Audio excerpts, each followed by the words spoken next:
Hi, everyone. Welcome back. That's a hard act to follow.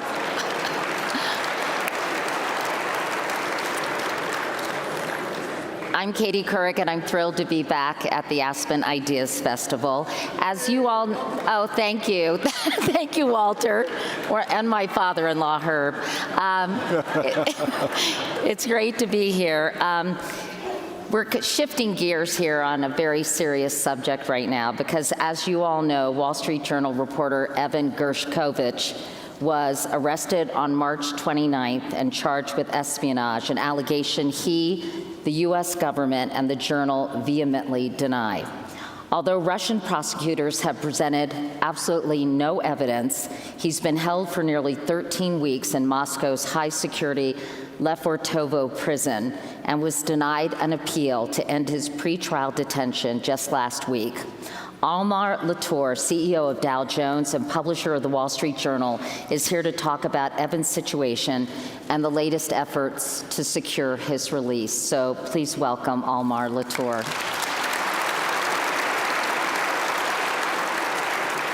So, Almar, I thought it would be appropriate for us to start off talking about Evan.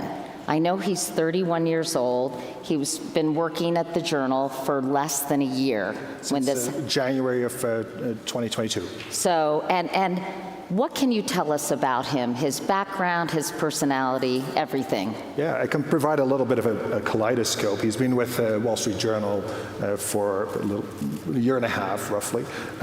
Has been, during his very still fresh career, been at many news organizations, at Moscow Times, AFP, started as a news assistant at the New York Times.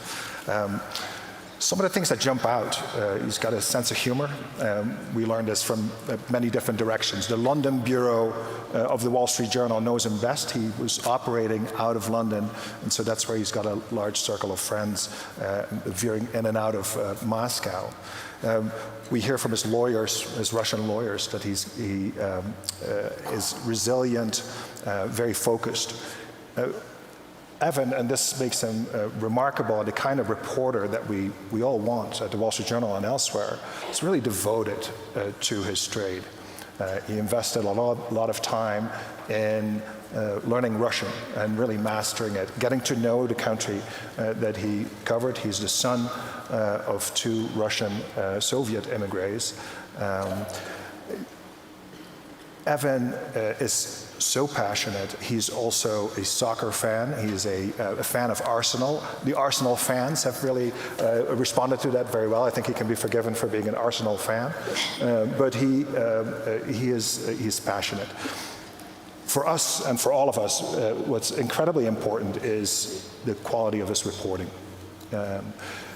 Just over the weekend, as we all witnessed these crazy events in Russia, I went back to some of the coverage, and we have links to all of his stories on the Wall Street Journal site.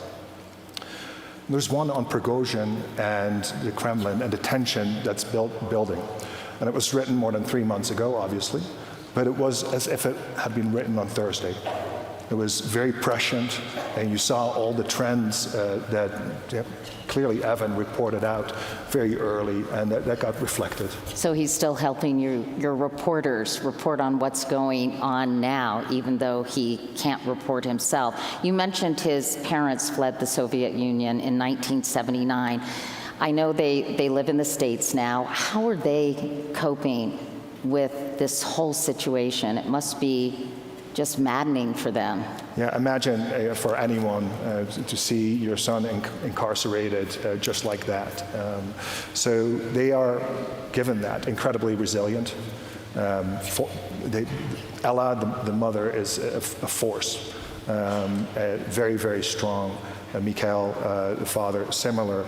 But it's hard not to see the emotional toll. And when things like this happen, it can just seem like a news event. Some people now, if you meet him socially, say, "Oh, is he still jailed?" And yes, he is. For the parents, it goes on day and night. And we're just really fortunate to work with them. We have a group of people at the Wall Street Journal and Dow Jones that connect with the parents almost every day, and that's also really important. Let's talk about your communication with Evan himself. As I mentioned, he was arrested on March 29th. Are you able to obtain any reliable information about how he's doing physically and mentally? Well, we've only seen him on camera just the same way that you have seen him during some hearings. So there have been a couple of flashes, and during those he seems healthy. You see every once in a while a little smirk if he recognizes somebody, and so those are good signs. However, the Russians have broken a protocol that usually is applied in a situation like this when alleged espionage is involved, even though that's totally bogus.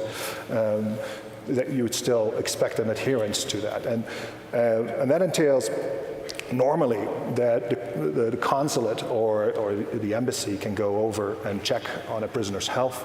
That has happened once. There's been one visit. 3 subsequent requests have been denied. And so that's not in accordance with international treaties, and so that makes it hard to see how he's actually doing. Now, Dow Jones and the Wall Street Journal, we've retained Russian lawyers for him, and they are weirdly under NDA.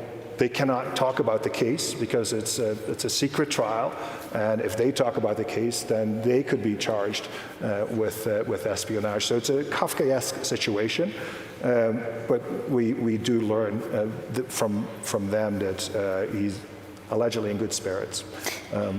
There's a couple of other ways as well. Yeah, in fact, you and I were talking earlier before we came to the stage about his close circle of friends in Russia, and how it's fascinating how they're able to communicate with him and how he's actually been able to communicate, I'm sure in a guarded way, with the outside world. Can you tell everyone about that? Yes, letter writing, not uncommon for prison situations, has been a forceful way for him to connect with the outside world.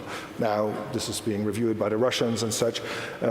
At the Wall Street Journal, in the newsroom, where there's so much support for him, people write letters, they get batched, they get sent to Russia, and they're delivered to Evan. He responds to a lot of letters and has indicated that he likes receiving these letters. He writes back in Russian, in Cyrillic, handwritten notes. Those get scanned and then get sent back to the U.S. That's one path. There are friends in London, college friends. He's got, for a 31-year-old, he's got an enormous network of people who love him and support him. And so the letters are one way of expressing that. And I'm assuming he can't be super honest in those letters. So how do you interpret, I know you got one, and how do you interpret what he's written? And can you read between the lines, if you will? Well, you just got to accept that the situation is suboptimal, and just still try to pick up the nucleus of it, the heart of it. And in my case, I could definitely see that he was not being fully open, but he did express his gratitude for the communication. What can you tell us about where he's being held and the conditions that are there? I know this prison is notorious. Can you describe it for us? Yes. Well, there's a long and sad history of political prisoners in Russia, and Moscow in specific. And this particular prison was built for political prisoners. And in a Wall Street Journal story, we reported that it was effectively designed to make you feel lonely and hopeless. So it's not a pleasant place. It's an evil place where somebody innocent, an innocent American, is being held for doing his job, and it's absolutely awful.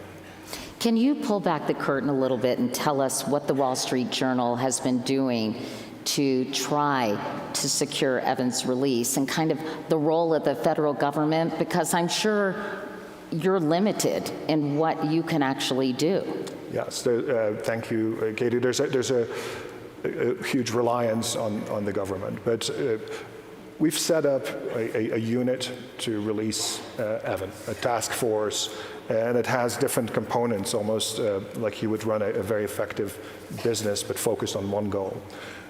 One is relations to the government, and the first task there was to make sure that Evan would be designated a wrongfully detained prisoner.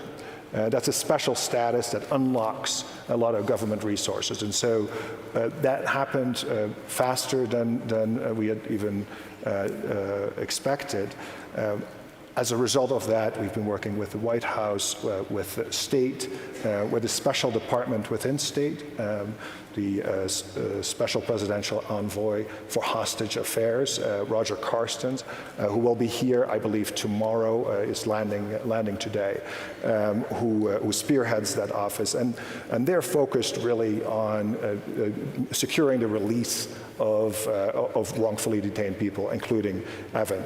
In addition to that, there is a DIY element that we didn't know exists, and I don't wish it on anyone, but you can call it private diplomacy, a law firm that works with us to connect with perhaps friendly governments, and other government individuals who could help facilitate a path to release.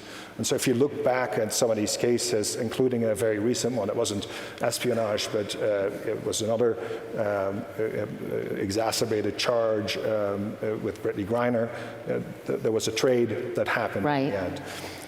And so we're talking to third countries, always in conjunction with the government, always taking the guidance to make sure that we're helping.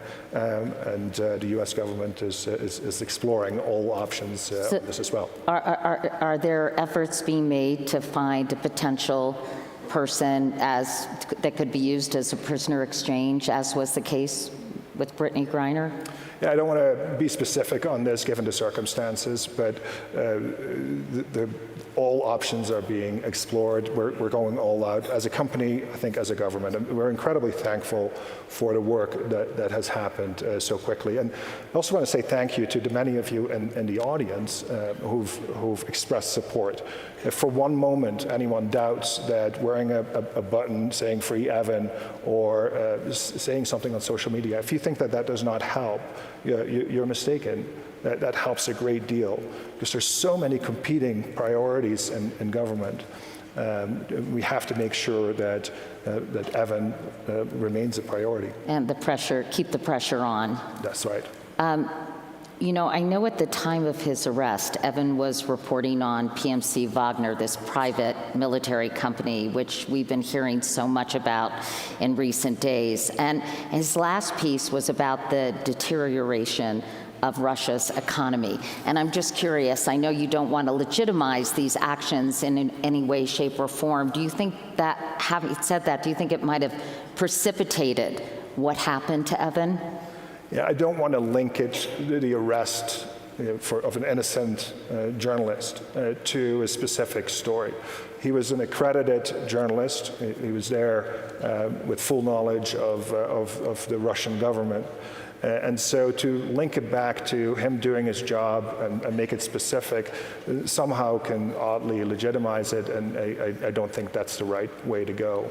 Let's talk about the attempted coup, or whatever that was, we all witnessed over the weekend. It's so confusing even now. But given the state of affairs in Russia, not to mention Vladimir Putin's potentially weakened position, and honestly, the chaotic situation that's going on over there right now, how does that hurt or help Evan? I know it obviously complicates the situation, but what do you think is the result of what's happening there on his incarceration, if you will? So people have been speculating what is going on, period, in Russia. And so all I can say is that there's uncertainty to begin with. And now there is extreme uncertainty layered over that. Now, could some of that result in a breakthrough in the case? We hope so. But more uncertainty stacked upon uncertainty is not something we were hoping for. Almar, give us a window into what it's been like for your team of reporters, or really any news organization's reporters, reporting from Russia in recent months, really actually since the invasion of Ukraine. People who are simply trying to do their jobs. Many news organizations, of course, have pulled out, but can you talk about the pressure these journalists are under? Yeah, you can see the results of the pressure that the Kremlin has put on journalism, period. So Friday night, as this all came down, right, there was very, very little information available. Some of the major outlets in the U.S. had very little to show. Only on Saturday did some of that surface, and that's a direct consequence of how little reporting currently can happen in a meaningful way in Russia. For us, we were there in the beginning of the Ukraine war. We're in Ukraine, but in Russia, it's not responsible for us to have a direct presence. Now, we have a lot of experts, a lot of people around Russia who are still doing great reporting, including some of the finest reporting that I would say over the weekend. But there's no way around it. Not having a presence in Russia has proved very difficult to get to the bottom of what's happening there.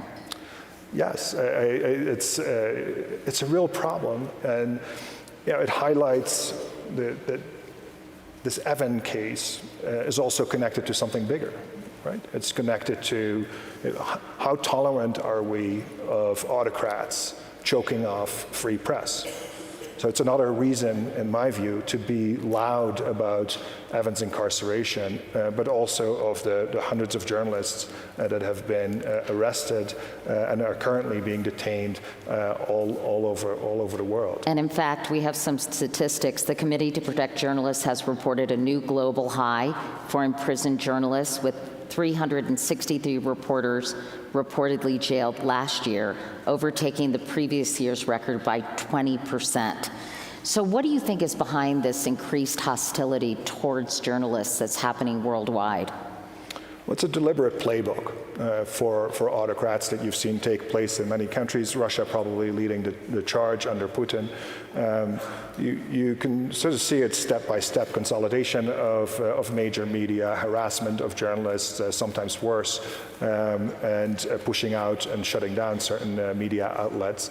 And so that way the autocrat can control the information. It's not, by the way, the only way in which there is a lack of information. If you turn to our situation at home, there are also large gaps in proper information gathering in many towns that we all are from. That is the case. There's no major news outlets that are collecting basic information that can make society function. The reality is virtually all espionage trials in Russia end in convictions. So do you believe that Evan's freedom will rely on diplomatic efforts rather than any hope of some kind of legal victory? Well, the legal track record, if you can call it legal, is dismal, and so you have to. It's sobering, and you have to accept that. That said, we have a team of Russian lawyers working on his case that is going step by step. Now, for another wrongfully detained American, Paul Whalen, the process of the arrest, and he was also accused of espionage, the moment from arrest to the conviction was 17 months. And so for Evan already, we're coming on 100 days. There've been 4 hearings, 2 to secure pretrial detention and 2 appeal hearings, and those appeals have been shut down. So the legal path is one that we have to pursue, obviously, because we are in a foreign jurisdiction and we have to play by those rules. But the other part is where a lot of our energy goes, a lot of where the government's energy goes. Why don't you think Paul Whalen's case is getting more attention, the former U.S. Marine who's been detained, as you said, in Moscow since 2018? Well, it is actually getting more attention, and wrongfully detained people are getting more attention, in part as a result of the Evan case getting a lot of added attention. So we have a database, effectively a search engine called Factiva, where you can go back and sort of look at sentiment. And what we saw there is, since Evan was arrested, the mention of the word wrongfully detained in 15,000 different sources worldwide has gone up 600%. And so the spotlight on Evan carries a lot farther than his case. And it also is important for free press overall. You know, a lot of my friends and fellow journalists have complimented the Journal about how you all have covered this story, but I'm just curious, how concerned are you, or how concerned are the journalists writing about Evan? How concerned are they about actually jeopardizing his safety as a result of what they're writing? And how do they balance those two things?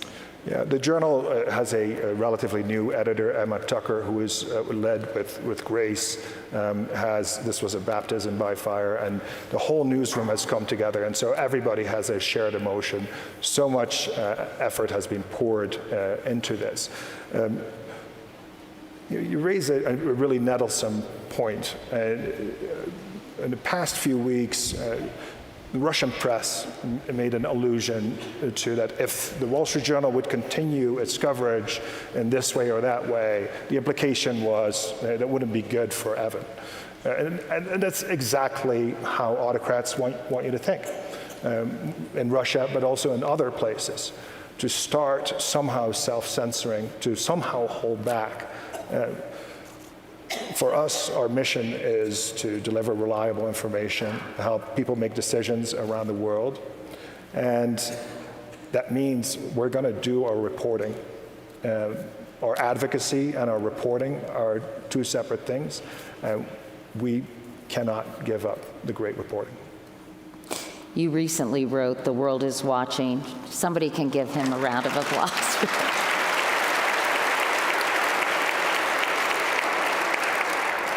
You recently wrote that the world is watching how the U.S. and Western democracies respond to this kind of affront to free press. What are you hoping in this whole process to teach other organizations, news organizations and otherwise, who may find themselves in a similar situation? Because, as you've said, you're kind of writing the playbook as you go along. Yeah. Well, we were very blessed to have the help of and the experience, the shared experience from institutions like the Washington Post and the WNBA recently as to how to deal with hostage affairs and how you get through it as an organization. And so we hope to continue to give it our all. Well, Almar Latour of the Wall Street Journal, thank you so much. Thank you so much. Good.